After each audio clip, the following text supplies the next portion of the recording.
મિત્રો, વજન ઓછું કરવું છે તો આ રોટલી ટ્રાય કરો.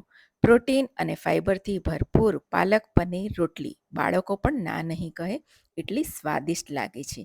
દહીં સાથે કે કોઈ પણ શાક સાથે ખાઈ શકો અને 2 રોટલીથી વધારે ખાશો ને તો પણ વજન નહીં વધે, એની ગેરંટી છે. પાલક પનીર રોટલી બનાવવા માટે મેં અહીં 200 ગ્રામ પાલક લઈ લીધું છે. એને ગરમ પાણીમાં 1 થી 2 મિનિટ માટે બ્લાન્ચ કરી લઈશું. વધારે નથી કરવાનું. એને તરત જ પાણીમાં કાઢી અને ઠંડા પાણીમાં નાખી દઈશું.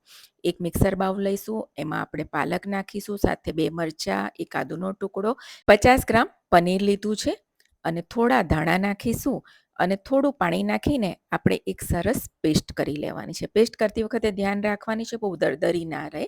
અને પેસ્ટને આપણે એક બાઉલમાં લઈ લઈશું. સ્વાદ મુજબ મીઠું નાખીશું અને 1 કપ મેં અહીં ઘઉંનો લોટ લીધો છે. જેટલો જરૂર પડશે એટલો આપણે લોટ નાખીશું. ટોટલ અહીં 1.5 કપ જેટલું લોટને જરૂર પડી છે અને રોટલીનો લોટ બાંધી એવી રીતે બાંધી દઈશું. એક નાની ચમચી ઘી લઈશું, કેળવી લઈશું. તમે ચાહો તો મલ્ટીગ્રેન આટા પણ લઈ શકો છો. રોટલી બનાવવા માટે એક બોલ લઈ લઈશું અને એને કોરા લોટમાં આપણે ડસ્ટ કરી લઈશું અને પાતળી રોટલી વણી લઈશું. તમને જે સાઈઝની અને જેટલી જાડી પાતળી જોવે એ તમે વણી શકો છો. અને જુઓ, એકદમ સરસ રોટલી વણાઈ ગઈ છે. હવે એને શેકવા માટે તવી પર લઈ લઈશું. ધીમા તાપે આપણે શેકવાની છે.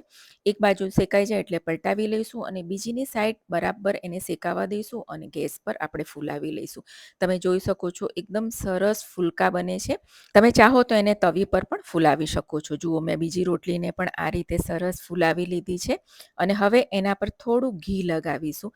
ઘી તમારી ચોઈસ મુજબ તમે વધારે કે ઓછું લગાવી શકો છો. અને ગરમા ગરમ પ્રોટીનથી ભરપૂર, ફાઈબરથી ભરપૂર આપણી રોટલી બનીને રેડી થઈ ગઈ છે અને ખૂબ જ હેલ્ધી છે. જે લોકો વજન ઉતારવા માંગતા હોય, હેલ્ધી ખાવા માંગતા હોય, એના માટે આ બેસ્ટ રેસીપી છે. તમે 2 રોટલી ખાશો ને તો પણ તમારું વજન નહીં વધે. તો ચોક્કસથી ટ્રાય કરજો. આવજો.